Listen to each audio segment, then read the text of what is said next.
6 days before school starts, Part 2.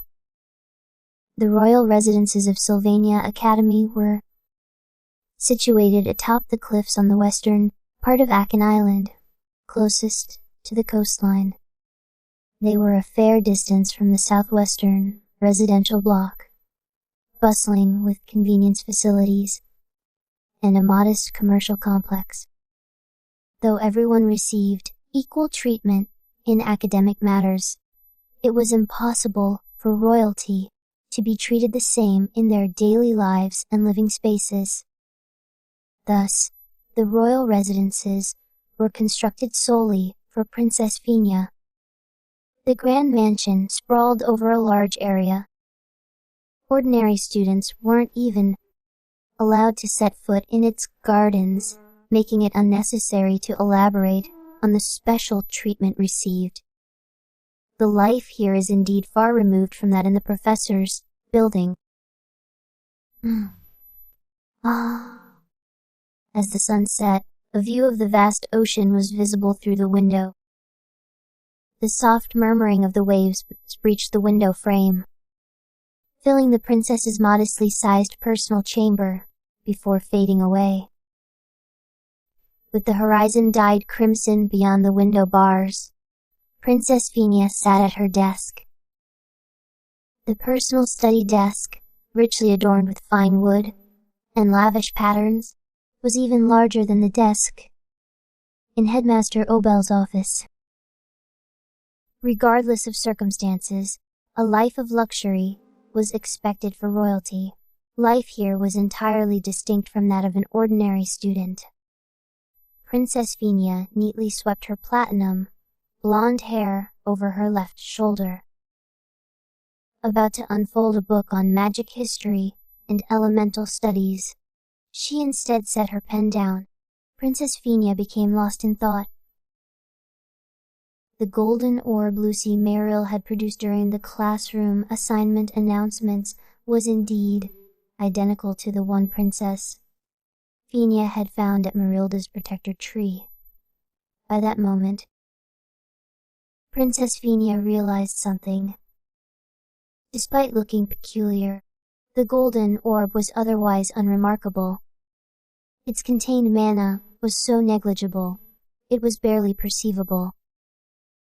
In the end, Princess Fina had been correct in her assessment. The orb itself was peculiar in appearance, but merely contained a paltry amount of mana. However, the key lay in the detail that the orb contained faint mana. Well done, Miss Lucy. 3 essential qualities defined by Archmage Glast for a spellcaster in pursuit of truth were mana sensitivity, swift and accurate judgment, a will to explore. Students who hastily assumed the test was a first come, first serve affair lost points for.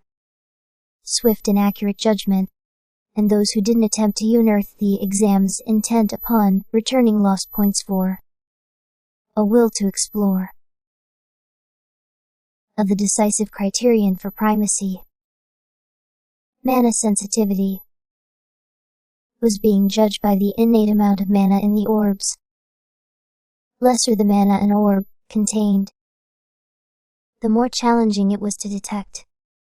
In retrospect, each mana orb littered across the ground had differenced in their mana content, so slight that unless one concentrated deeply, recognizing it was nearly impossible. Identifying orbs with minimal mana warranted bonus points for mana sensitivity. And so the golden orb that a napping Lucy Merrill seemingly effortlessly found. Merilda's protector tree is the eldest in the northern woods. Surrounded by abundant mana due to the blessings of the High Wind Sprite, Merilda. Professor Glast spoke, pushing his skeletal visage forward in front of the podium. Amid the already dense mana presence, orbs infused with a minute a mana were placed.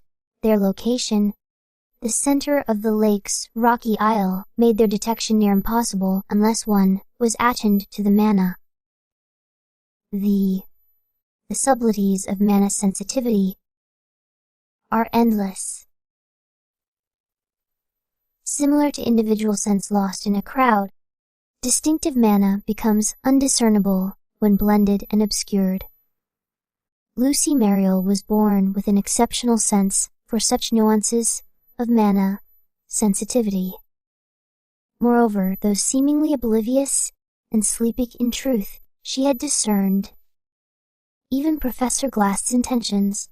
Returning to the professor's quarters with nothing but that single golden orb was proof of this. Lucy Merrill had been playfully at the top of this test all along. Yes, that makes sense. Princess Phinia had never heard the name Lucy Merrill before. However, among her peers, Lucy already held some renown. The slothful Lucy. A strolling around the schoolyard might reveal her in various benches, tree stumps, or grassy patches, snugly napping. Her background was unclear, yet rumors branded her as a genius among geniuses, born with a heightened sense of mana. An enviable talent indeed, but human abilities were inherently unequal, something one could come to understand. But one detail remained unconvinced for Princess Phinia. There was another who knew the whereabouts of that orb. That tree is Merilda's protector tree. A promising find awaits if you examine the hollow on the side. Ed Rothtailor. Princess Phinia fell into deep contemplation. To begin with, this meant that Ed Rothtailor was aware of the golden orb's location. It couldn't have been a mere coincidence. The powerful emanations from Merilda's protector tree, hiding an orb filled with an insignificant amount of mana.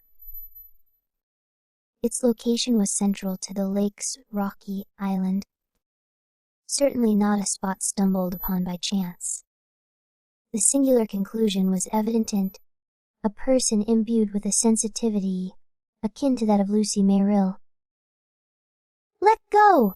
Don't you know who I am? I am Ed Rothtailor of House Rothtailor. Keep your filthy hands off me, you swine! How dare you lay a hand on me? Why would I stoop to such deceit to shame some worthless student like Taily, or whatever? Let go! You dirty and ignorant peasants. How dare you prattle on about things you know nothing about? Her Highness the Princess, the benevolent Princess Phinia. Oh, I am so sorry for not recognizing you. My deepest apologies, Your Highness. I will bow down before you. Please show mercy just this once. Your Highness. This contemptible Taily fellow is unworthy of your advocacy. It will only taint your noble name. Please, let him face justice. Impossible. Princess Phinia shook her head. From a young age, she had been skilled at weighing the hearts of humans.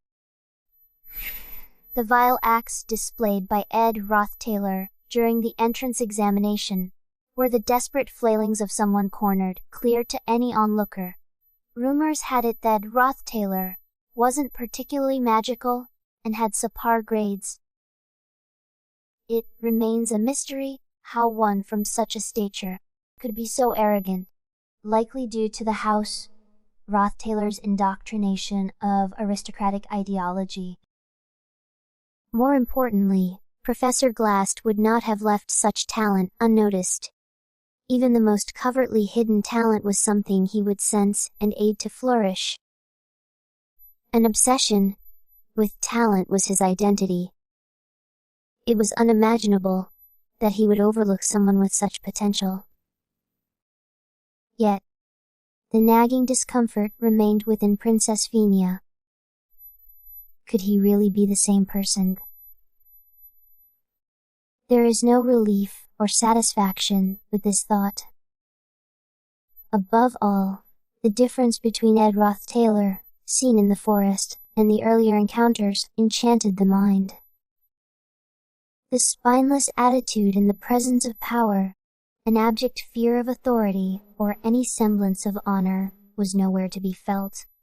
Initially presuming arrogance, it was readily discredited by his actions. Ed Roth-Taylor seemed more fearful of letting the carefully nurtured campfire extinguish than earning the ill will of Princess Fina. He never once looked in the princess's direction while sitting before the campfire, maneuvering logs with a poker, engrossed in dialogue. The dissonance. The sense that this might not be the very same person. But the appearance and mannerisms were undoubtedly of the same arrogant noble. Ed Roth-Taylor, from the entrance exams. Could it have been some life-changing event? The biggest incident likely would have been his expulsion. However, seen through typical reasoning, it was extremely peculiar. Princess Fina played a lead role in ensuring Ed Roth-Taylor's expulsion. He should have harbored resentment, pleaded for forgiveness, shown any such reactions. Had that been the case, Princess Fina wouldn't have felt any odd dissonance. However, Ed Roth-Taylor's eyes when facing the new reality were devoid of such corrupt emotions. His eyes upon seeing Princess Fina, indifference, detachment, unconcern. His expression even hinted at a certain ease. For the eyes of an expelled noble to reflect such sentiments might, in hindsight, it's ridiculously unreal. Perhaps was the expulsion not as shocking as he thought. Voicing this thought, Princess Fina immediately shook her head again. This man had been nurtured within the Roth-Taylor house from birth. Even the most unflappable and composed of individuals would from their lifelong cradle to be shocking. A flipping over the cover of the Elemental Studies as Fina pondered deeper. What kind of house was the Roth-Taylor family? She recalled meeting the head house, Roth-Taylor, Cribben Roth-Taylor, at a royal banquet. A nobleman with a poised and stylish demeanor, paired with a compassionate smile. But young Princess Fina's eyes saw more. Her unique insight, an almost God-given intuition for gauging a person's character, had been screaming. Behind the continent's most distinguished noble, inside the benevolent Crebben's insides, lurked a vile, terrifying serpent. His appearance manifested a sample of a compassionate ruler. But something unseen and dark lingered behind Cribben Roth-Taylor. She had clearly captured glimpses of his grim visage when leaving the royal council chamber. This man pretends to be a just ruler while he's wicked at heart. Long ago, she had been certain of this feeling. Discreetly sent household guards had reported something unnoticed and dark within the Roth-Taylor house. Reports of occasional omitted items during royal annual meetings flowed in belatedly. Whispers of servants who entered the estate mysteriously vanishing. Rumors of Cribben Roth-Taylor engrossed in reading ancient Frey, Ringer engrossed in demonic texts. A suspicious feeling of some unknown presence was always there. Nonetheless, the problem lay in the absence of tangible evidence. The stroking fingers of Princess Fina on the book's spine halted. Trust in her judgment when it came to discerning humanity was unerring throughout her life. No matter how unexpected the existence, her gut feelings were usually accurate when followed. Thus this was, if a speculative narrative, the undisclosed darkness of House Roth-Taylor, though screamed by her intuition, hadn't fully exposed itself. What if Ed Roth-Taylor had desired to escape the dark shadows of his household? That could explain the unfazed demeanor, despite the consequences of expulsion. Perhaps he wished to wash his hands naturally from the Roth-Taylor house's darkness. Yet, one cannot casually throw off lineage and blood relations. To appear naturally driven away, one must leave behind a blemish. Princess Fenia's expression grew graver. Most importantly, should this be true. Let go, don't you know who I am? I am Ed Roth-Taylor of the Roth-Taylor house. Keep those filthy hands off me, you swine. How dare you touch my person? Do you honestly believe I'd engage in deceit just to flaunt my power over some unworthy student like Taylor, or whoever? Let go, you dirty, ignorant commoners, spouting nonsense. This display of human ugliness, meant to lay bare his vilest, would imply it was all an act. That could imply that he harbored another hidden agenda, unseen even by divine insights. It would suggest that he is a strategist who used even a country's princess as a variable for his own schemes. This, an act. The princess shook her head once more. It simply couldn't be. But the cognitive dissonance between the Ed Roth-Taylor she encountered in the woods and what she had known tormented Princess Fenia. If everything was an act, if there was knowledge of House Roth-Taylor's darkness, if the use of her was a stratagem, prematurely clean his hands of that darkness, if all this was within his calculated plans, then... Tap. Really, maybe I am simply wary. I too. With the rolling noise, the princess rose from her chair. She approached the window, welcoming the cool sea breeze. Her platinum hair fluttered in the wind. It was a refreshing sensation. Engulfed with admission schedules and academic pursuits, I hardly have time to be concerned with state affairs. Enjoy the joy of learning to your heart's content. King's encouraging words to Princess Fenia as she embarked on her journey. Having come this far from the royal protocols, regulations to the land of academia, perhaps it's time to put aside such burdens. After all, she had lived a life filled with discussions of politics, noble power struggles, the well-being of common folk, and international dynamics. Perhaps it was time to tire of it.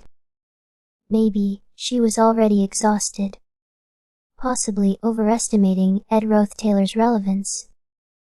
Not all people live behind several masks, their true intentions hidden. Could a life walking a tightrope amidst nobles and ministers have ingrained a habit gauging innermost thoughts? Physically still a knave girl, not yet of age, yet her heart seems prematurely aged. She wasn't of an age to burden herself. So, a lighter, freer chapter where the focus shifts from assessing others to cultivating one's self should be embraced. The princess sighed deeply as she embraced the wind. Have I become an old soul before my time? She then glanced at a mirror adjacent to the window. Princess Fenia, possessing the beautifully maintained platinum hair of a well-cared-for royalty,